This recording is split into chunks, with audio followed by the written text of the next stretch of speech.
Langkah penting dalam pengelolaan arsip berbasis digital adalah A.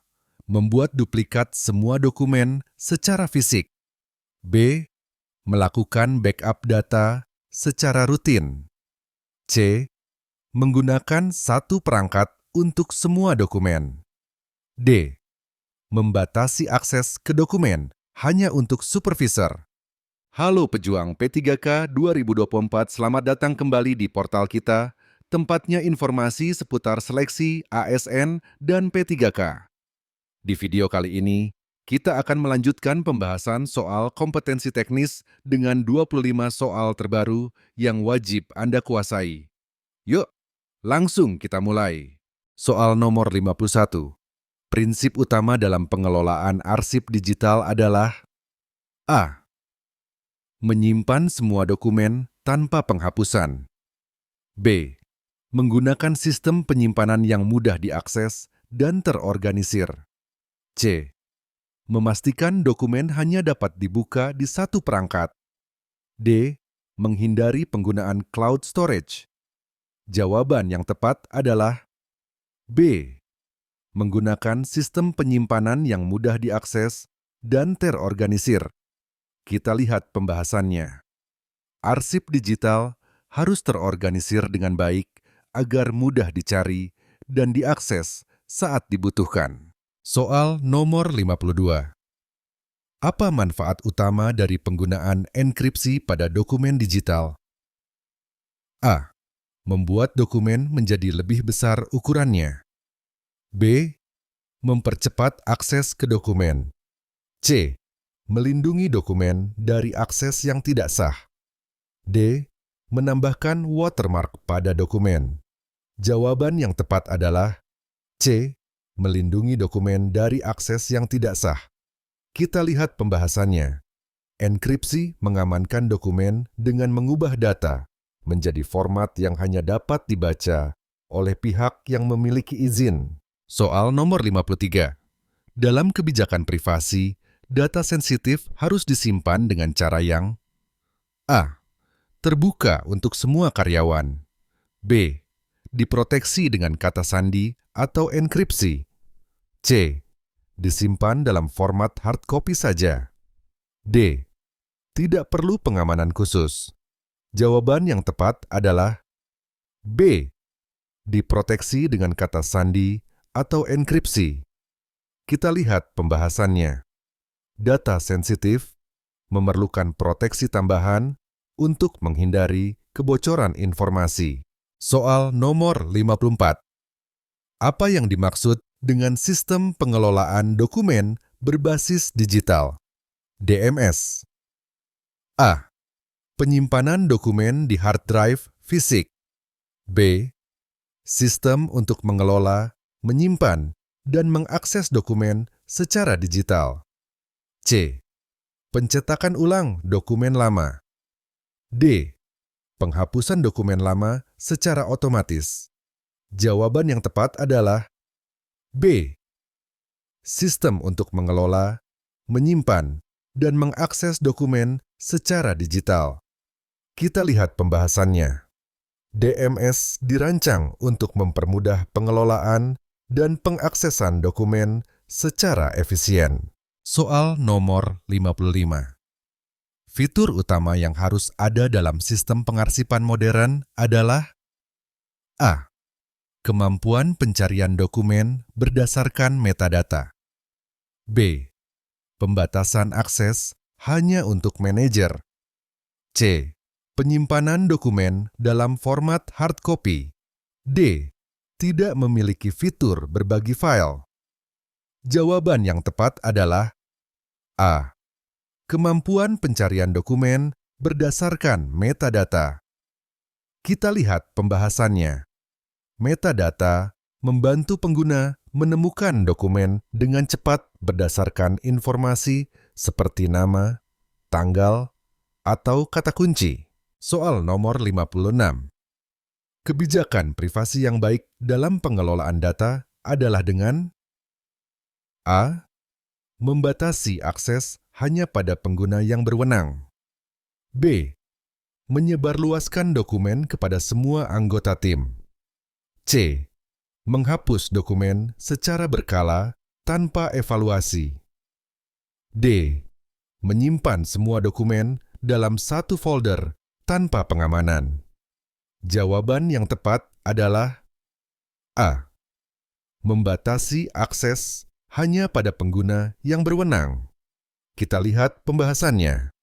Pembatasan akses mencegah informasi sensitif diakses oleh pihak yang tidak berkepentingan. Soal nomor 57. Apa tujuan dari evaluasi kinerja berbasis teknologi? A. Mengurangi jumlah tugas karyawan. B. Memantau dan meningkatkan produktivitas melalui alat digital. C. Menghapus penggunaan teknologi dalam pekerjaan. D. Mengurangi pelaporan kepada manajemen. Jawaban yang tepat adalah B. Memantau dan meningkatkan produktivitas melalui alat digital. Kita lihat pembahasannya.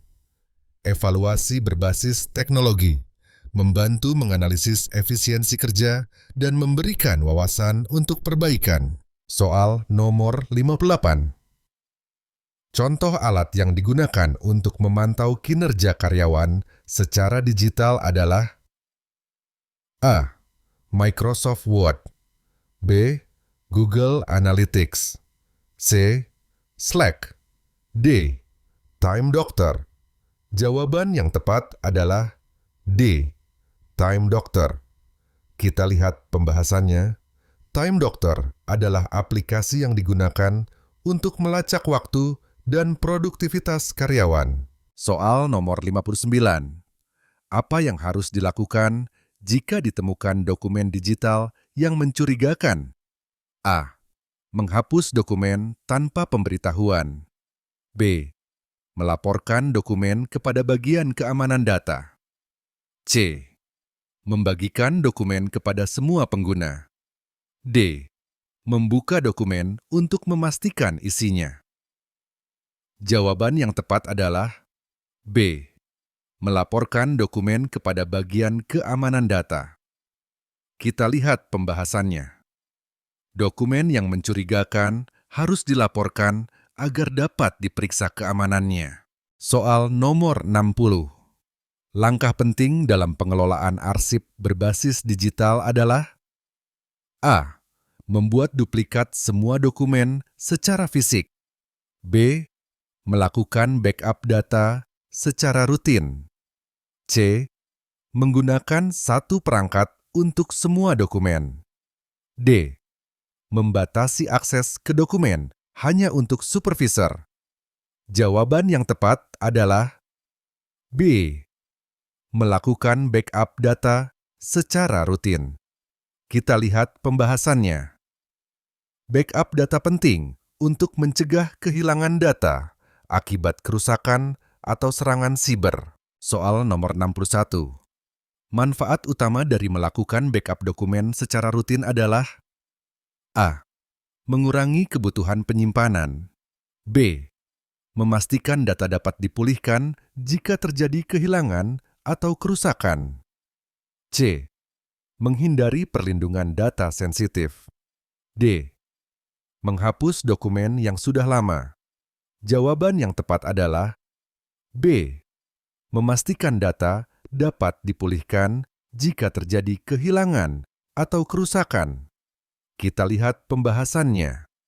Backup rutin sangat penting untuk mencegah hilangnya data akibat bencana, kerusakan perangkat, atau serangan cyber. Soal nomor 62. Langkah pertama dalam memastikan keamanan dokumen digital adalah A. Menghapus semua dokumen lama. B. Membatasi akses ke sistem dokumen hanya pada pengguna berizin. C. Menggunakan perangkat keras yang mahal. D. Tidak menggunakan sistem enkripsi. Jawaban yang tepat adalah B. Membatasi akses ke sistem dokumen hanya pada pengguna berizin. Kita lihat pembahasannya. Pembatasan akses mengurangi risiko kebocoran data dengan memastikan hanya pengguna yang berwenang dapat mengakses dokumen. Soal nomor 63. Teknologi yang digunakan untuk melacak aktivitas pengguna dalam sistem dokumen digital disebut A. Sistem logging. B. Sistem enkripsi. C. Sistem backup. D. Sistem pemulihan. Jawaban yang tepat adalah A. Sistem logging. Kita lihat pembahasannya. Sistem logging mencatat semua aktivitas pengguna, membantu mengidentifikasi akses yang mencurigakan atau tidak sah. Soal nomor 64. Apa yang dimaksud dengan sistem autentikasi dua faktor? 2FA. A. Sistem keamanan yang memerlukan dua perangkat untuk akses. B. Proses verifikasi yang memerlukan dua bentuk identifikasi pengguna. C. Proses enkripsi ganda pada dokumen. D. Sistem backup otomatis. Jawaban yang tepat adalah B. Proses verifikasi yang memerlukan dua bentuk identifikasi pengguna. Kita lihat pembahasannya.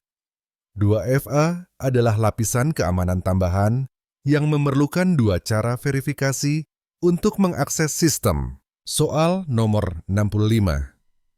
Apa tujuan dari menerapkan audit reguler pada pengelolaan dokumen digital? A. Mengurangi jumlah dokumen yang ada. B. Memastikan kepatuhan terhadap kebijakan privasi dan keamanan. C. Menghapus data yang lama tanpa pemeriksaan. D. Membatasi akses ke semua dokumen. Jawaban yang tepat adalah B.